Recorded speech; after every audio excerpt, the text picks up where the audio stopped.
मन की प्रसन्नता बहुत बड़ा तप है। हर समय मन को प्रसन्न रखना बहुत बड़ी साधना है, बहुत बड़ा लाभ है, जिसका हर समय मन प्रसन्न रहता है। जानते हो किसका मन प्रसन्न रहता है? जिसका मन प्रभु से अपनापन कर लिया है।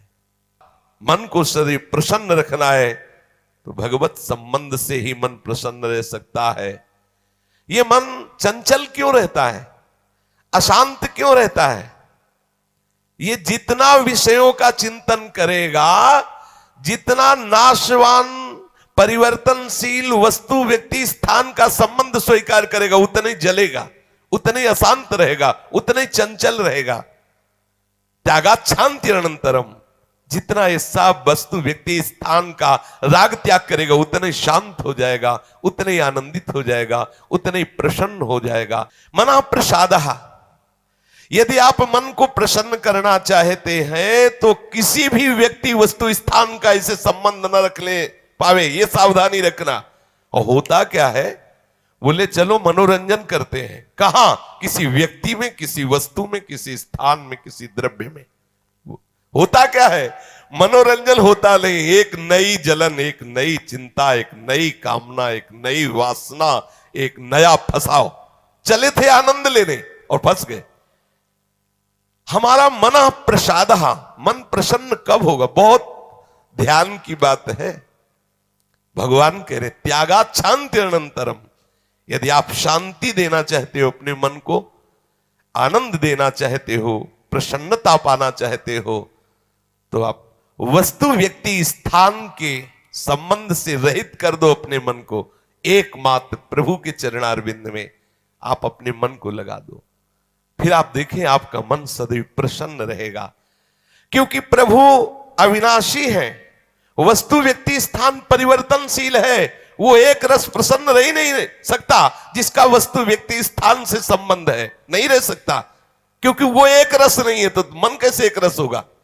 वो विनाशी है, परिवर्तनशील है, मूल में दुख है, केवल ऊपर से सुखद दिखाई दे रहा है। मन में अशांति, दुख, क्लेश, बंधन का कारण है किसी वस्तु व्यक्ति स्थान से अपनापन कर लेना। सूक्ष्मता से देख लीजिए, अभी हम यही फंसे हैं, चाहे हम ज्ञानी भगत हो, चाहे प्रेमी भगत हो, अभी केवल मन के भगत हैं, मन को अभी भक्ति के मार्ग में नहीं खड़ा कर पाए। किसी भी वस्तु व्यक्ति स्थान से राग न रह जाना, यह वैरागी का लक्षण है। समस्त वस्तु व्यक्ति स्थान में एकमात्र सच्चिदानंद आराध्य देव को देखना, यह अनुरागी का लक्षण है। हम देखें कि हम ना तो वैरागी है ना अनुरागी है, हम तो रागी है। हर वस्तु व्यक्ति स्थान से हम सुख भोगना चाहते हैं। देख लो, अगर ऐसा नहीं तो फिर मन जाएगा ही नहीं। जब तक सुख की लालसा नहीं तब तक मन जाने वाला नहीं। इसको जहां जहां सुख का मिलने का भाव है वहीं वहीं ये जाता है। जब धन संपत्ति, स्त्री, पुत्र, नाना प्रकार की भोग सामग्री, इनमें हम अपनापन कर लेते हैं तो मन हमारा चंचल हो जाता है। सबका प्रश्न होता है, मन भजन में नहीं लगता, चंचल है मन। चंचल आपने किया है, आपको ही छोड़ना पड़ेगा। आपने वस्तु व्यक्ति स्थान से संबंध कर लिया है, वो चंचल परिवर्तनशील नाशवान वही लक्षण मन को आ रहे। वो आप अविनाशी प्रीतम से अपना संबंध कर लो, देखो कितना आनंद मन में रहता है, कितनी प्रसन्नता रहती मन में। भगवत चरणारविंद का आश्रय लेने वाला हर समय प्रसन्न रहता है, ये पहचान है। भारी से भारी विपत्ति में भी उसका हृदय आनंदित रहता है, क्योंकि ये विपत्ति संपत्ति बाहरी बात है। वो जिस आनंद में मगन है वहां न विपत्ति का न संपत्ति का, दोनों का प्रवेश नहीं, न हर्ष न शोक का। इसलिए मना प्रसादा, साधक ध्यान दे संतुष्टा येन केनवा। हर परिस्थिति में मन को प्रसन्न करना सीखे, प्रसन्न रखना सीखे। परिस्थिति में प्रसन्न तभी रह सकते हैं जब भगवत चरणारविंद का आश्रय नहीं। कभी परिस्थितियां किसी को चैन नहीं लेने देती, कभी संयोग, कभी वियोग, कभी हर्ष, कभी शोक, कभी अनुकूल, कभी प्रतिकूल, कभी मान, कभी अपमान, इसी द्वंद्व में हम पिसते रहते हैं। तो मन कहां प्रसन्नता का अनुभव कर पाता है। मन की प्रसन्नता के लिए सांसारिक वस्तु, व्यक्ति, परिस्थिति, देश काल, घटना आदि को लेकर के हम अपनापन, अहम करके उसे ना माने। जैसे ये व्यक्ति मेरा है, ये वस्तु मेरी है, ये स्थान मेरा है, ये अमुक अमुक मेरे। अब आपका मन प्रसन्न नहीं रहेगा, जलेगा, अशांत रहेगा।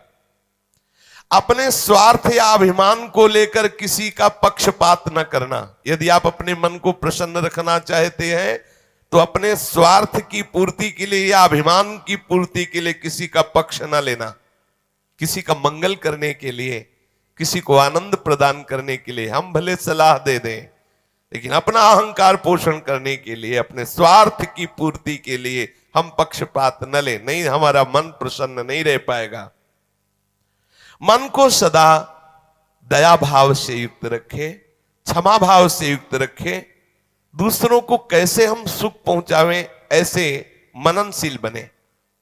सदैव सुख देवे को चाव चित, सब सोहित निष्काम। सबको सुख पहुंचाऊं लेकिन किसी से सुख पाने की लालसा ना हो, मन प्रसन्न रहने लगेगा। मन में जब दूसरों के हित की भावना होती है तो प्रसन्नता का प्रादुर्भाव होता है। और सदैव मन को प्रसन्न रखने के लिए थोड़ा भोजन पाना सीखें, कम बोलना सीखें, कम सोना सीखें और सदैव भगवान नाम जपना सीखें। अखंड प्रसन्नता आ जाएगी। मानते हैं प्रारब्ध के अनुसार शरीर रोगी हो सकता है, परिस्थिति प्रतिकूल आ गई, संसार ने तुम्हारा त्याग कर दिया, लोग निंदा करते हैं, लेकिन आप प्रसन्न रहेंगे क्योंकि आपने बहुत बड़े करुणा निधान आनंद समुद्र प्रभु का आश्रय ले लिया है। उस आश्रय में जो बाधक भाव है उनका त्याग कर दीजिए। अधिक भोजन करने वाला कभी प्रसन्न नहीं रह सकता। और बड़ी विचित्र ये जिह्वा है, ऊब गए भगवान। रोज इसे पवाओ लेकिन रोज नए नए पदार्थ, पेट बढ़ता चला जा रहा है, मांस पेशियां बढ़ती चली जा रही, कब्ज बढ़ती चली जा रही है और जिह्वा खाते खाते बूढ़ी होने जा रही, फिर भी और खाओ और खाओ। पता नहीं कब तक खाओ खाओ खाओ। भोजन पर साधक ध्यान दे, नहीं तो आनंद का जो विषय मन की प्रसन्नता है वो आप नहीं धारण कर पाएंगे। बोले हित परमित भोजी, थोड़ा सरल, स्वाद रहित, स्वास्थ्य वर्धक, सतोगुणी भोजन पाया जाए। स्वाद रहित भोजन बहुत आवश्यक है भजन मार्ग में, बहुत आवश्यक।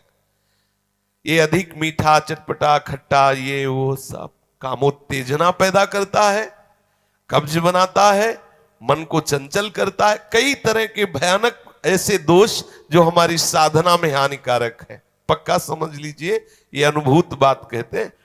भोजन जितना सरस होगा भजन उतने चौपट होगा। पक्का समझ लो। ये भोजन बहुत घातक वस्तु है, बहुत घातक वस्तु है। साधक इस बात पर ध्यान दे, ये भोजन हमें मारे डाल रहा है। हमारा जीवन भगवत प्राप्ति के लिए है और ये आज पा लिया, वो पा लिया, ये गुलाब जामुन, ये लड्डू, ये वो, बस बुद्धि में विचलता, भगवत चिंतन रहित और नाना प्रकार की वासनात्मक खेल की कामनाएं, कल्पनाएं, ये भोजन के कारण। बहुत आवश्यक है भोजन सुधारना। भोजन नींव है परमार्थ की। जैसा खाओ अन्न वैसा बने मन। तो मन प्रसाद कैसे प्राप्त होगे, क्योंकि आपका भोजन ठीक नहीं है। बहुत सावधान, बहुत सात्विक और नियमित परमित भोजन हमें मन प्रसादा स्थिति में निश्चित प्रतिष्ठित कर देगा। दूसरा, नित्य में एकांत सेवी। उपासक को चाहिए कि कम लोगों से मिलने का स्वभाव बनाए। सत्संग सुना या गुरुजनों के पास बैठकर जो प्रश्न उत्तर हुए, बस चुपचाप एकांतवास करने का अभ्यास होना चाहिए।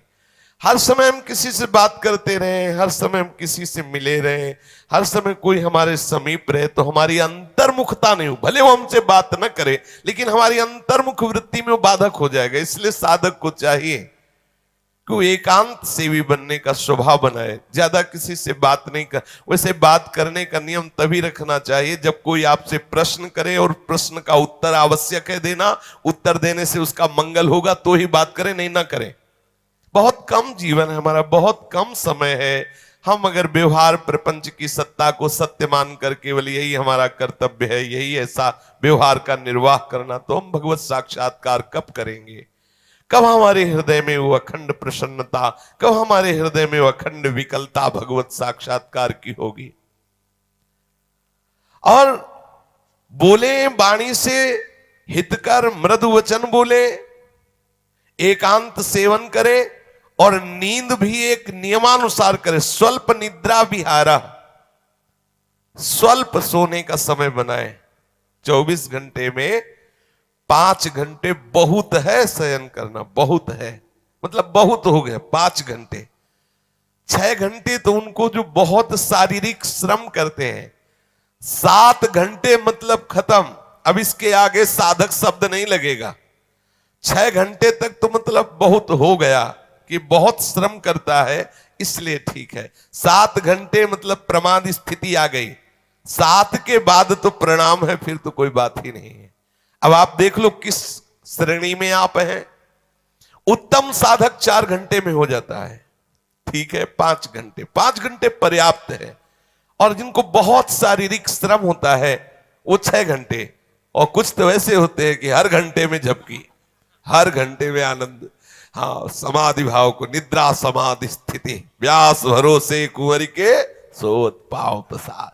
सत्संग हो रहा है, थोड़ी ढिलाई हुई, बस गए, समाधि में गए बिल्कुल।